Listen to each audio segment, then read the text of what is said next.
If you don't mind to type your name in the chat so we can keep a record of people who attended. And I'm also admitting people as I talk. It's really hard for me to do two things at once. So today we're going to be talking with Nikki. I always want to say Fynn, but it's Everybody Fynn. does that. No Everybody L. does that. I know I frequently type it and have to go back. Nikki Fynn, who's going to tell us a little bit about herself and how she got to this work. Then we're going to be talking about trauma in schools. It was really cool for me to do the pre-conversation with her because we do so much school training in my job role, and just to hear some of the similarities and differences. So we'll be talking about those. So Nikki, I'll just let you introduce yourself and share whatever roles in the community that you want to share, and then we'll get started on our topic. Okay, great. Welcome everyone. I have about 15 years of experience working with schools and school-age children, and specifically in the areas of student support services. So helping kids with transitions. I've also worked with special education and professional development areas. I've done accreditation services for some of those student support services that school systems offered. Also grant writing and district-wide health and wellness initiatives. I've served in that capacity as well. So what's brought me to really focus on trauma is because I work in the area of social emotional learning and mental health. And I find that a lot of times people don't really recognize their own trauma, but they do recognize that mental health is important, and they do recognize that they're frustrated, and they recognize they're angry. They recognize some of those key emotions. And so I felt that social emotional learning was a bridge to talking about trauma, addressing it, and then just experience, going through my own trauma experiences and working with the kids with trauma. I've found more, friendlier or approachable, digestible ways to really talk about trauma and mental health. So that's me. Thanks for that, Nikki. You said something, oh gosh, summer brain. I lose things this fast. I'll think of it in a minute. Yeah. So let's talk a little bit then about how you see trauma in students that you work with. I know we've talked before about a big range from can't even tell to visible on the surface, but can you talk a little bit about some of the types of trauma that you've seen in the kids that you've worked with? Yes, I can. And typically it shows up in some of their behavior, whether they're internalizing the trauma or externalizing the trauma. And so it's easy to see when kids are, so to speak, acting out or having challenging behavior, like not listening, not sitting still, those kind of things, that there might be a problem. But in this, what I call invisible trouble with these kids that really internalize their trauma and some of that, I guess just the hardships that they're facing, because they really don't know how to handle sometimes the reactivity in adults or teachers, or so they're internalizing and they're stuffing it down, and they might be enabling, they might always listen, they might be your over compliant students. There's still some trauma there. So some of the typical things that I've seen is procrastination, not doing work, problems with memory, self-doubt, low self-esteem, and really impulsivity. It's pretty big, that reactivity and those really strong hyper-aroused emotions, not really noticing what helps them regulate. And then you have some codependency, and some people pleasing behaviors, some defensiveness. And then I've seen students who want to over-explain. And over-explain is just a red flag for me, that they're just so used to being criticized. And it's created a lot of self-doubt within themselves and lack of confidence. And so they feel like the over-explaining can really compensate and kind of convince people to see their side of things without really knowing that that's manipulation. But that's how they learned, to cope. So those are the biggies. It really manifests differently, I think, according to the environments that the kids are in, whether it's the classroom or the home life, or if their gender or how old they are. Some of that just kind of takes getting to know the student and getting that one-on-one time with them to really kind of boil down what the issues are and what those root causes might be. And we may get to this later, so I may be jumping the gun, but you said something really briefly about teacher reactions or teacher expectations. And that's one thing that I've noticed in the work we've been doing in our system is teachers want it to look a certain way. First of all, they want them to be kids who are dirty and hungry and bruised and unkempt and don't do their homework and are behavioral problems and aggressive. Mhm. And so that's one stereotype that we have to address, is that it doesn't always look that way. But the other thing that has been the big learning curve for me personally and professionally is my reaction to how kids behave when they have trauma experiences. And I've started saying these kids are experts at like sabotaging their environment and either triggering something in you to push them away or being as unlovable as they can be. And so I've really started paying attention to what's going on in me when I'm working with a kid who comes from trauma. And a whole lot of the time, it's things that I need to change in myself rather than things I'm trying to change with their behavior. So just interesting to me. I think I got into this work thinking I was going to be doing all this work directly with kids. And it really has become, that's like 30%, 30% kids, 30% teachers, 30% parents. It definitely is a we're on this together kind of thing. Right. And really all we have control over is ourselves, right? So we can't change another person's behavior. We can't change the way they think. Nothing like that. All we can do is serve as role models and be a holding space for these high emotions or maybe unwanted behaviors, because that's what they've learned to get by with. And a lot of kids, sad to say, they only learn how to get attention through acting out, through the negative attention. And, teachers will say, well, they're only doing it for attention. I'm like, do you think you need to give it to them? Do you think that we can figure out a way to work together and identify how to decrease some of this unwanted behavior through some of the more consistent positive behaviors and interactions we can have with the students? That made me think of something. I'm gonna write it down this time so I don't lose it. We'll come back to it.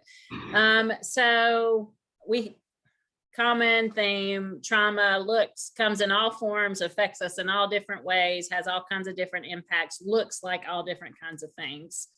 One of the things you said when we were talking earlier was the connection to special education and to suspensions. And so for people who don't know on this call, when you come from adverse childhood experiences or childhood trauma, your rates for being referred for special education, being identified as being a behavior problem, being referred to the office, being suspended and expelled are significantly higher than people who don't have trauma experiences. And it even increases beyond that if you're coming from a minority population or low socioeconomic status. So anything that you want to say about the connections that you've noticed to trauma and special education or to suspensions?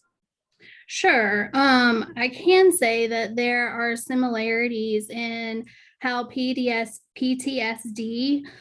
symptoms show up at just like, I guess it's comparable to ADHD. So sometimes kids will be diagnosed with ADHD and it's PTSD. And sometimes it might be PTSD, but over time it shows up as ADHD and then they get that diagnosis. The other thing is that we really have to take time to make sure the diagnostic test for special education is as comprehensive as it could be. And we're not just looking for a label so we know what to do with them, because maybe that's our safe way of knowing, hey, look, that's our signal. And, we're rushing into, a lot of times in my experience, diagnosing the problem too quickly.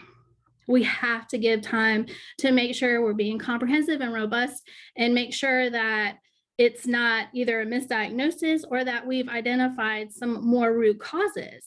And that can only come out in our relationship and spending time with students, right? And also I want to say that a lot of times the children that are in general ed classes, they get shifted to special education classes because the gen ed teachers don't know what to do with them. So then they just kind of get, special education teachers can sometimes feel dumped on because they're the ones that are handling all this, their behavior. It's almost as if we've generalized, oh, there's a problem, they must be in special ed, or we have to do in special ed. And so it's almost as if we created our own disability, our own handicap mentally and emotionally, that we just can't take care of it. And so my pushback on that is, what's your role in this problem? Right. So if the students are acting out with you, is there something going on with you? Like, okay, you're unhealed trauma yourself. Are you not front loading your time to do your self-care and your part and the things that you can't control? So you're showing up in an authentic way with these students. And so that's the big question for me. And when I wrote my Edutopia article, it's all about social emotional learning beginning with teachers, because Denise, you're right. I mean, we can think that we're going to change students. The way we change students is by changing ourselves and really changing the support network around them and equipping them with the skills that they need, the knowledge they need to identify factors, to ask for help, and to know that it's okay to set boundaries, with students and also coworkers. Don't say that the first meeting, though, right? You and I talked about that. Don't walk in telling them the first thing they're going to do is change themselves. No, you might not even say that. You might just let that come out, as you're working, and let that be a light bulb for them. Yeah, exactly. Yeah. One thing that I feel like it's important to say for people who don't know about the special education process, that's a state to state thing. And so North Carolina has its own things. We can have a student in Tennessee who's classified as LD or special education come to North Carolina, no longer qualify, vice versa. We might classify someone here, special education, go to Tennessee, don't qualify. But even within counties, I used to think it's a numbers thing. And so you qualify based on numbers, which technically is the official correct answer. But all those things that are left open to interpretation about what, how much of a discrepancy and what does that exactly mean? And should we, write it as this or that?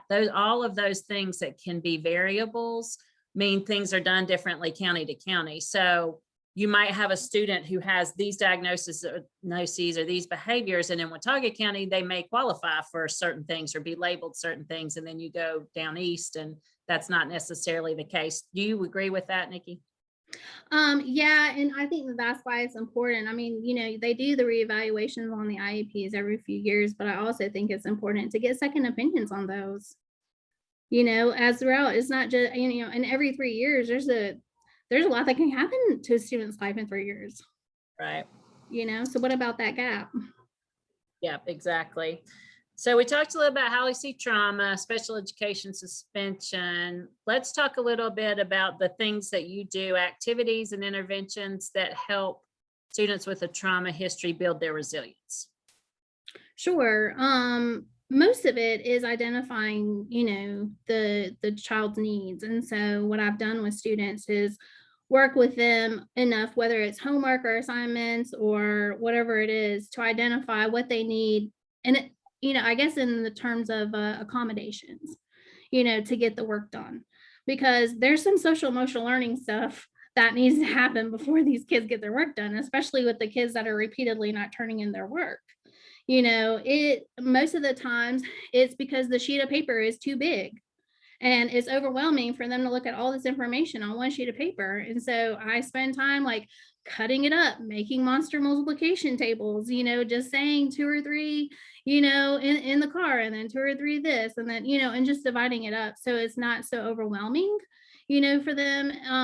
The other thing that I've done is create a needs page. So it's just a 1-page kind of check sheet and I share it with teachers and let them know, like, this is what the students need. They are not going to ask for help. So these are some signals that you can look for in knowing that they need to ask for help. And then I do also have to remind teachers that they have to do their part. Like if a student does have the courage to share what they need to share with them, then they need to listen to it and not just shut it down and to just say, no, that's not right, or no, this isn't, or minimize the problem. They have to have a more accepting point of view that this is what the student is doing. They're taking the time to actually, communicate what they need. And now the teacher has to do kind of their part of actually letting the students know that they're heard, and not just shutting it down. And so it can be a brave thing, because one time, and I know this might seem a little off track, but it's important in the needs assessment, because I also have to make sure that the teachers are ready to do this. Are they ready to hear where the students are at? Are they ready to be adaptable and flexible? Are they willing to change some guidelines, or due dates? Some of them are, some of them are not, and then it's a matter of coming up with something that does work. And but first and foremost, I have to gauge what the students really need. Is it that they're afraid of asking for help? Why are they afraid of asking for help? Does somebody put them down before and now they're not going to brave it and do it again? Sometimes they just need bigger numbers on the page or less words on the page. They need written instructions rather than auditory instructions, because they cannot listen to that direction. They're not auditory learners. So they just want to have something to refer back to. A lot of times teachers will say, well, how many times have I told you this? And I'm like, well, maybe you don't need to tell them. Maybe you need to write it down. Maybe, you need to ask them what works, what works for them. Pictures go a long way. A lot of times the kids that I work with might not communicate. They might not feel comfortable talking. It might be a big self-confidence thing or just something that they don't do. So I do art with them. And we do either little art cards about emotions or something that's gone on in the day. And one time I did this with a student and found out that they were angry. You could look at the student, you could tell no signs that they were angry, nothing. They were just game face, just, just couldn't tell. They were just like their normal selves. And I know that if I were the teacher and I didn't know any better, I would think that they were okay. Right. And rightfully so. And so it wasn't until these kind of art making sessions, because it helps them process and communicate their emotions and kind of do that deeper thinking and that meaning creation about, their feelings or what is going on. I've told this story before. That reminds me, we've started doing emotional regulation training in the schools with students K-12. Mhm. And we were in 7th grade a couple years ago in the spring. And this was kind of at the beginning of all this. And we were teaching them about the 5-point emotional regulation scale. And we asked, after we talked about what each level was, 1's the best, 5's the worst, can't go on without adult intervention. We asked the kids to rate how they were right then. And I was standing at the front looking out into a sea of 7th grade faces, all of which were nothing, just all game face, flat, nothing there. And I said, what are you, hold up your fingers about what you're feeling right now, 4 being, I need some help that I can give myself, and 5 being, I can't go on without an adult. More than 50% of those kids were 4s and 5s, 50%. And you didn't see any of that. And I think in that moment, and one of the kids that day at the end of the thing said, this is amazing. My whole life, they've been telling me to be still and be quiet and be good, and nobody's ever told me how. And I was like, oh my gosh, it was just such a learning moment for me. Right. It is a huge thing. That's what I meant by saying social emotional learning stuff has to, kind of be front loaded in expecting these students to get their work done, because it is those things. I mean, for all you know, these students could have been disassociating because that's how they coped with a horrible experience that they had, and of course they couldn't go on without an adult repeating themselves and telling them what to do and holding their hand next to them. But see, they don't know that because they don't have the emotional language for it yet, especially like if they're under 12, sometimes even under 18. They just have no idea that that's what's going on, and then they get blamed for not listening or not paying attention when all it is that it's their survival mechanism. Yep. To like just hold it together, and they're in freeze mode, and we have to recognize that instead of penalizing the students for not listening or not remembering, or and that can be shaming for them, and then they can feel less than. Another thing you said was lack of performance or perfectionism. And that's another thing that's been a learning experience for me, is we have the typical stereotype, acting out, not doing my work, and so and so and so and so. But then over here, what people think is the opposite end, the continuum of perfectionism and anxiety, is actually, part of the same thing. It just looks different, but it is like the acceptable way to behave, that we want you to erase your wrong answer 15 times. And we want you to make sure you don't turn in your work unless it's perfect. And we want you, all those things that have kind of been rewarded in the public school system are actually still indicators that there possibly may be trauma or some kind of mental health diagnosis going on. So that was interesting to me, that the kids we thought were perfect maybe are also struggling, just in different ways. Right. And that's where our binary thinking can get us into trouble, right? One extreme to the other, right, wrong, yes, no. There's all this middle ground, and it is a spectrum. It's a continuum of, behaviors. And we just have to get more, I guess, relational with our students and connected with our students to know where they're at on that spectrum. But yeah, exactly. And those are the students that I'm calling invisible trouble, because people think everything's great and they're just a wonderful student and you just love them in your class and everybody loves them. Well, of course because they've learned to people please and be over compliant as a survival mechanism, and they want to be likable. They've been praised for that. So what do you expect when they're not going to speak up and tell you anything, because they haven't been praised for speaking up? Yeah, they've exactly. been praised for that.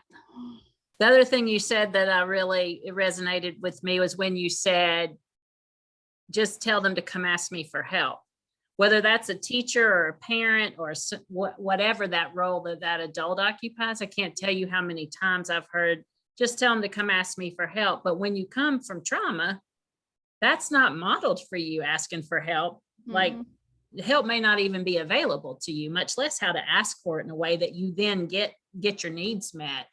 And so when we were doing the conference this year, somebody said a quote about, it doesn't help to tell clients my door is always open if they don't even know how to get to your door.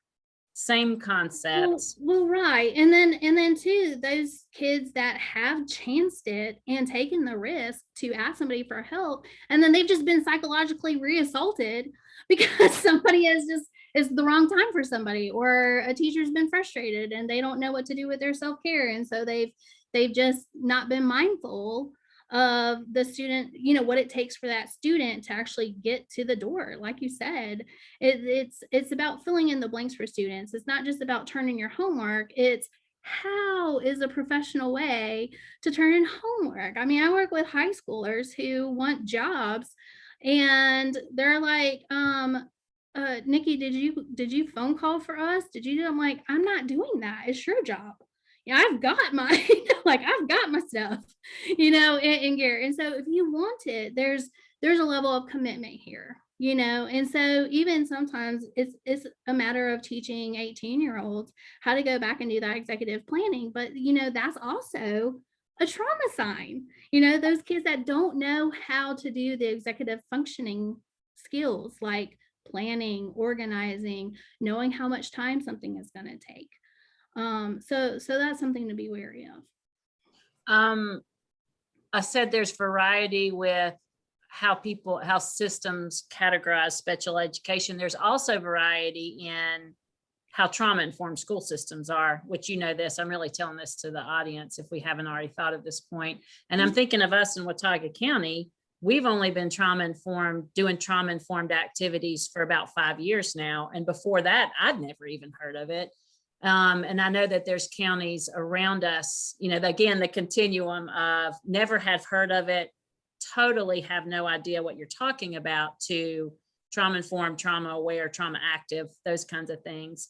And so you can have children with the same rates of special education. If they're in a trauma-informed system, the rates may be different on paper than if they're in a system that's not trauma-informed, just because of the way the professionals view behaviors, difficulties, challenges, and that kind of thing. So not just arranging the kids, not just arrange with teachers and staff or parents, but also the range in the systems and how they respond to those kinds of histories and backgrounds.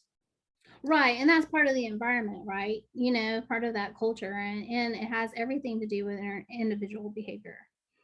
A student might show up differently for me than they would show up for their students. Why is that?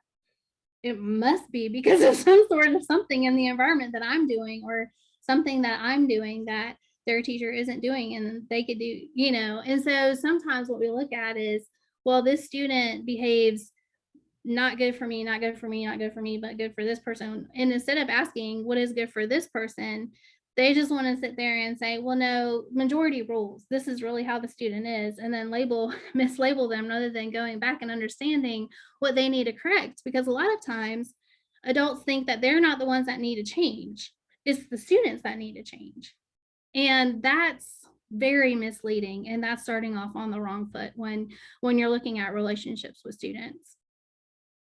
Yeah, makes sense. So we talked about some of the activities that you do with kids to help build resilience. Mhm. One of the things I had been interested in that other people may wonder too is, how do you start working with a kid? Do those referrals come from the school, the teacher, the parent? How do you get those referrals? They can come from a myriad of places. It might be a parent noticing that they just need some help with homework, and then I do like what I call social emotional learning tutoring. So then that way I can kind of get at what it is that's not connecting, for the student, because 9 out of 10 times, if not 10 out of 10 times, is not the subject material. It's social emotional learning stuff. And so it might come from the parents, and they'll pay for the service, or it could come from the school, or I go into the schools as part of some of my packages that I offer districts to just work there in the classrooms or in a separate office, and work with students that way. So it just really depends on, like you said, the culture of that school system, that district, what the principals are okay with, and if there needs to be any other like professional development to go along with it for teachers, because I do that as well with the social emotional learning and introducing some of that, because some schools and teachers don't even realize they're doing it, and they're doing it. And then some don't even know how to do it or what it is to even talk about it. And so sometimes it'll be like both, and it's not just the student's problem, it's also the teacher, like working together, because they have to spend so much time together. So we can't just focus on one. Yeah. This year, if I have to identify one positive thing that came from COVID, if I have to, it was that we in our system had a focus on social emotional learning. And it was like COVID and everyone being traumatized made it okay to talk about social emotional learning, how we all might need help regulating our emotions or managing frustrations. And it was very interesting, first of all, that it was thought that we automatically all just knew how to teach social emotional learning. Like, that's not necessarily a natural skill. Yeah. And that it was just kind of said, this is what we're doing from now on, and so everybody go and do it. When it took me a couple of years, and I'm background in school in social work, to feel comfortable not only teaching other people how to do it, but doing it with myself. And so I love the focus on social emotional learning. I'm one of those people who thinks you can't learn without being regulated. but how we make that happen, how we get that in systems, how we help people across the board feel comfortable teaching those things. Those are all, I think, still significant challenges that we face.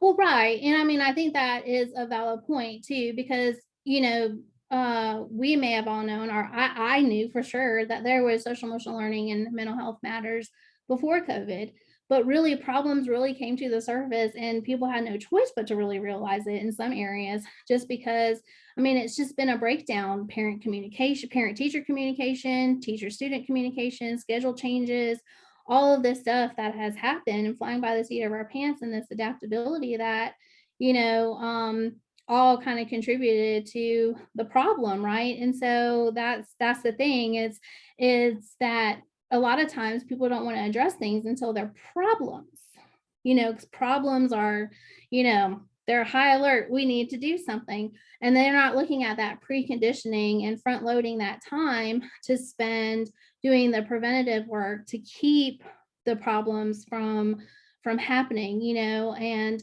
I do some alternative work with those kids that get suspended a lot or in school suspension, and some school systems are like, no, we're not going to do anything different than in school suspension, and then I'm just like, well, then you're going to keep having the same problems. And then when the teachers and people will say, well, I don't have time for social emotional learning, and I'm like, well, why do you have time to write discipline forms over and over and over? Why do you have time to keep having the same conversations with these students, when we really need to figure out a different way to either connect or address these problems and front load our time to make it more of our priority to build those relationship skills, rather than sit there and just, talk about facts or the learning or what they're not doing. Tying into both prevention and front loading and positive attention, because when you said, I do the same thing when somebody says they just need attention, and I say, so we're deliberately not going to give it to them. Like, that makes no sense to me. But one of my favorite things to tell is, I was at the very beginning of the trauma work, I was working with a principal, and this kid got sent, young, probably first grade, so 6 or so, got sent to her office every day at 1:00, pulling somebody's hair, kicking somebody, shoving a desk, not doing what he was told, every day at 1:00. And so she called the teacher and said, from now on, about 12:30, or if you sense him starting to lose it, I want you to write a note, get it, what stationery that is his favorite thing, football at the time. Write me a note, say something good, send him down. And so every day about 12:30, this kid was coming down with the notes. He stood at the front of the line. He threw away his trash without being asked. And so he was still getting the attention, but it was positive instead of negative. And he no longer was coming at 1 for hitting, kicking, spitting, biting, fighting, not doing work kinds of stuff.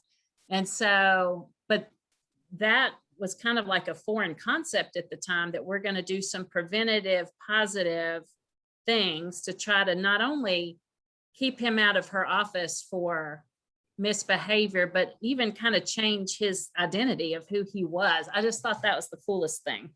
Yeah. And see, it only took a couple of minutes, right? So it's not an extra long thing that we have to do. It could just be a couple minute thing that, may or may not take some time, but where the time is that it's look how much heartache gets saved in the afternoon. And so there's a benefit, there's a return on investment in that time, right? Well, and she was talking about, this may look like it takes some time, but I'm no longer taking 30 minutes to diffuse him. I'm no longer taking 15 minutes to call his parents and tell them what would happen. I'm no longer having to fill out this homeschool note. But she's like, this 2 or 3 minutes of prevention and proactive is saving me over an hour of my day every day. So yeah, she made that point as well. That's great.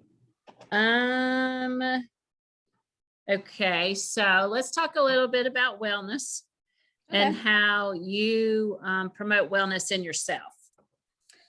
Well, mainly, I think what I've done and what I've learned to do is my first thing for the day, actually, I do my schedule at night for the next day.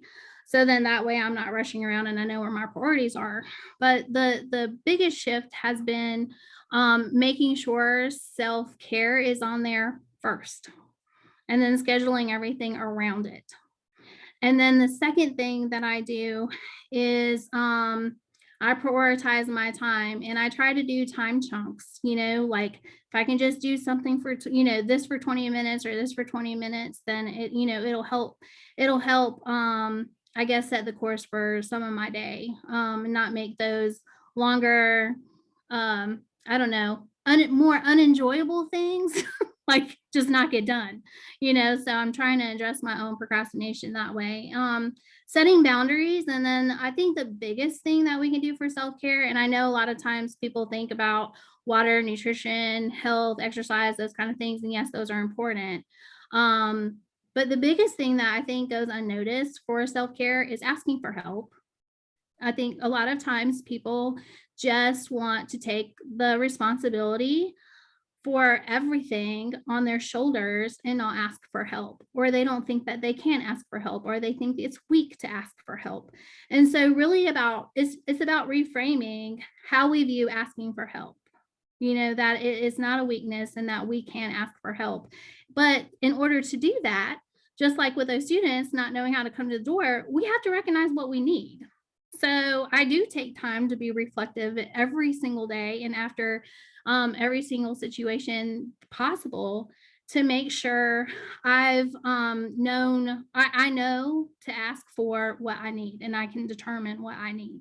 And then I can ask for help, because that's what it's about. Those two kind of go hand in hand together. And I think that those are the big things that have made a difference. Of course, I do meditation daily. I make sure I do my exercise, do my walks, do all kinds of other things. But I wanted to talk about the things that have made the most difference for me.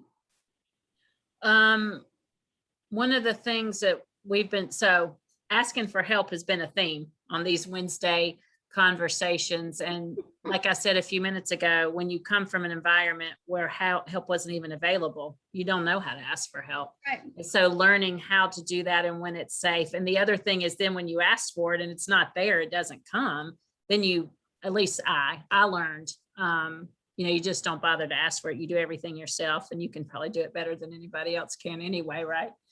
So asking for help, I agree, has been a huge learning thing for me these past few years. One of the things I've been asking more questions about when we're having this conversation is we have the list of things that we try to do.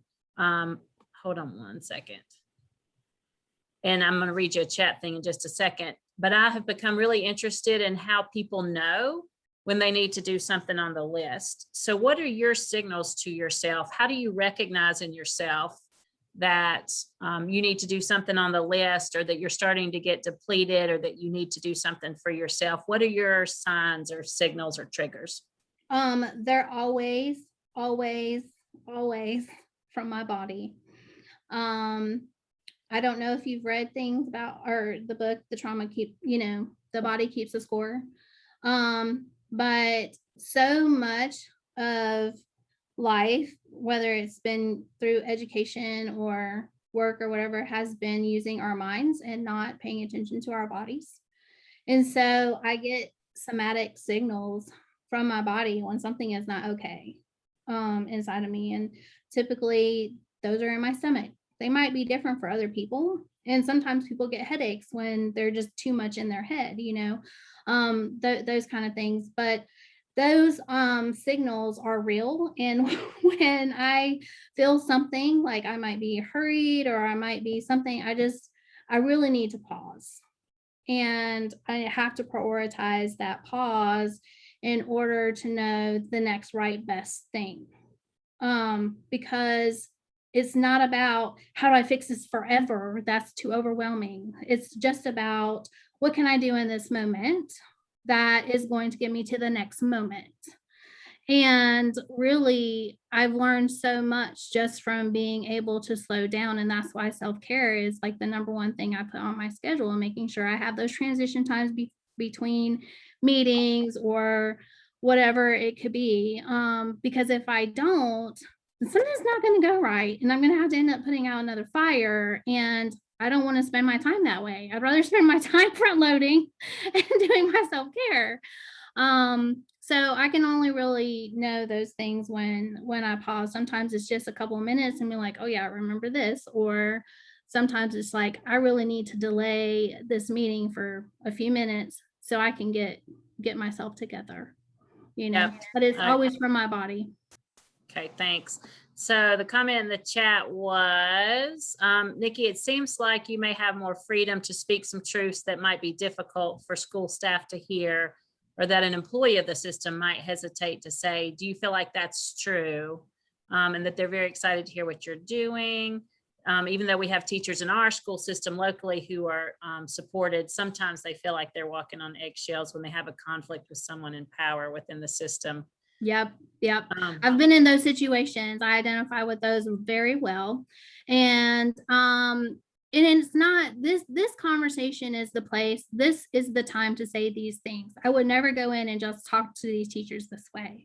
The professional development series and things that I offered, they don't really get, they get at some of these skill developments. And then I let people, like Denise and I were talking before the meeting started, about coming to their own conclusions about work for them. And I can't force this learning on people. I don't want to force the learning on people because then it's not going to be sustainable.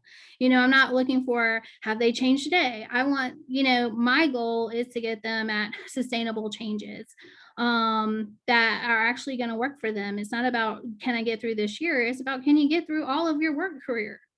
And what are the skills that you can have? So it's really about filling out the audience and knowing where their readiness is, knowing where their comfort level is. And, sometimes you do have to mince words. Sometimes you don't have to say anything. It's just through the behavior and through the learnings that come along with some of the development work that I do with them. Yep, makes sense.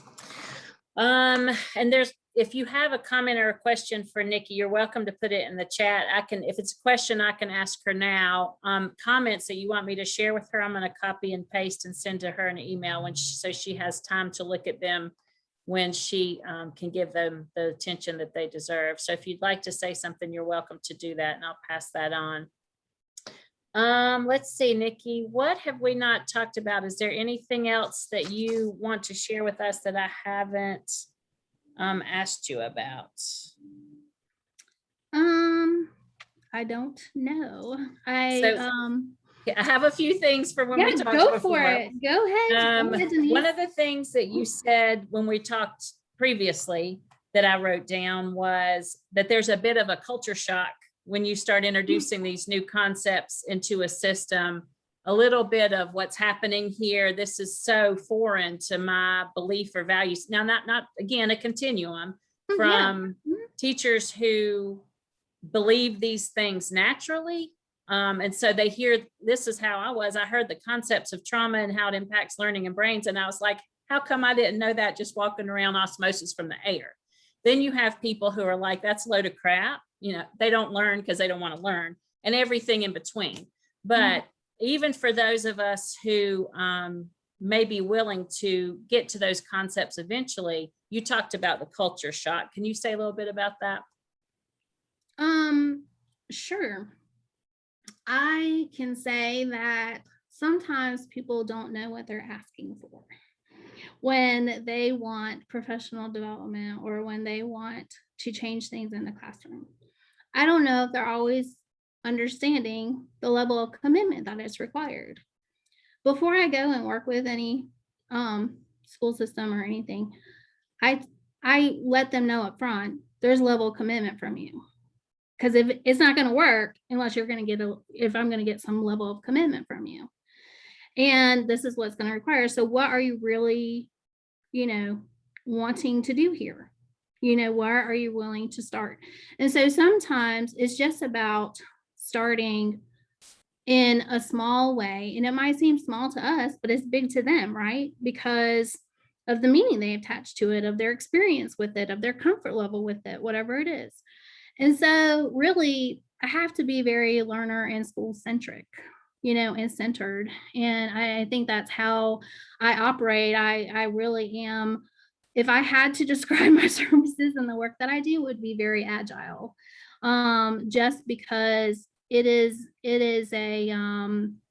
walking a fine line sometimes between people's beliefs and values, because in a lot of ways you're challenging those.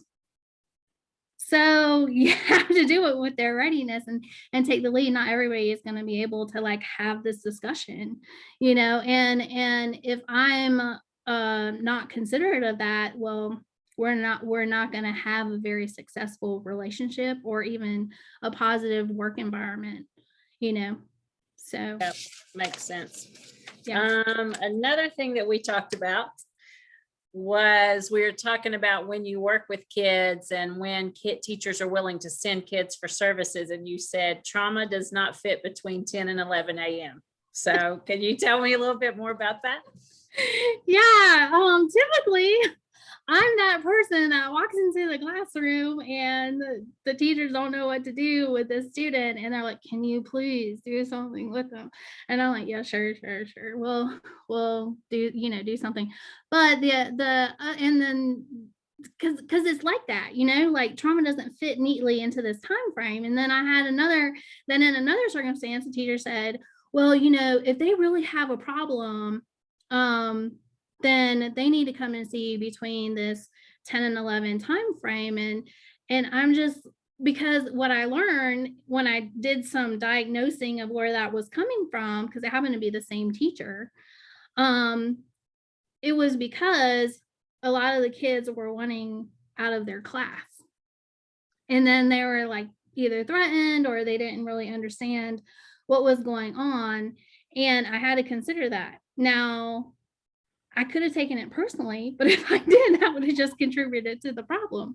And so what I had to do was to just be mindful and just to say, okay, okay, I will, let the child know. And sometimes in that case, I have to share these things with counselors at the school or people that are there all the time. So then that way they can have another resource to go to, or they could just be aware of the situation. And sometimes colleagues are better at conveying the information to other colleagues than having me as a sort of outsider tell them what to do. And so sometimes it's just a matter of who the information is coming from and being mindful of that. Well, I can only learn that when I learn how to work with all the staff and I can see some of the culture play out. And so that takes time, to learn. But yeah, it doesn't fit neatly in a box. Emotions spill out all over the place, as we may have experienced with our own. And the thing is that emotions are temporary, and if we can teach people to like understand, cope, and see all the different ways they manifest in children or even in ourselves, then maybe we can reach some sort of solution, maybe quicker. I don't know. I will say, so I've been in the school system 28 years. And so I remember what it was like when I first came, and just the fact that there is opportunity now to have conversation about, it's not just learning math, it's not just learning language arts, it's not just putting numbers down on paper, but what's happening in our brains impacts our ability to learn and produce and behave. Just the mere fact that those words and conversations are happening in places is so incredibly exciting to me and for me. I was one of those kids who really struggled in school. It took me 7 years to get through college the first time.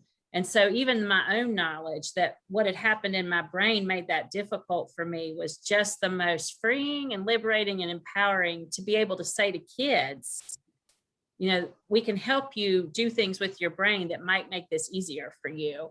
So while we're talking a lot about some of the challenges and struggles, just the fact that these conversations are happening and that we're moving towards a place where we're giving kids more support, and teachers.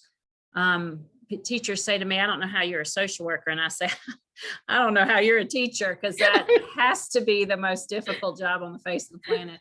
So it's just a really exciting time to watch these things unfolding. I'm really excited that I'm a part of these conversations. So any questions for Nikki, you're welcome to put them in the chat. We're getting ready to wrap up and I'll send you those, Nikki. But I really appreciate, it was so good for me because I only have this single system perspective. To be able to talk with somebody who's been in other systems and just kind of kick around with you some of the things that I have found to be true. And so I really appreciate you spending time with us. Do you mind to put your email in the chat? So if anybody has Yeah. questions for you after this is over, they have a way to get in touch with you. I can certainly do that. And also, I just want to say that I think the big thing is that we look at everything that, kind of enmeshed together. Like it's all relatable, it's all interconnected instead of this silo thinking where math is this and language arts is this. And so it is relieving when people are actually getting the idea that we can't learn in a silo, we can't teach math in a silo. So yeah. Thank you for putting your email in the chat. So everybody, looks like it's starting to rain. Isn't Boone summer weather just the most unpredictable thing any of us have ever experienced? So it was good to be with y'all today. I hope that you have a good rest of the day and rest of the week. I look forward to seeing you next Wednesday. And Nikki, thanks again for spending part of your afternoon with us, and hope to see you all soon. You're welcome. I went ahead and put some of the ways to reach me, like my Instagram handle, and then some things that I've done with my Linktree account, and then also the email, so everybody can have access to the information.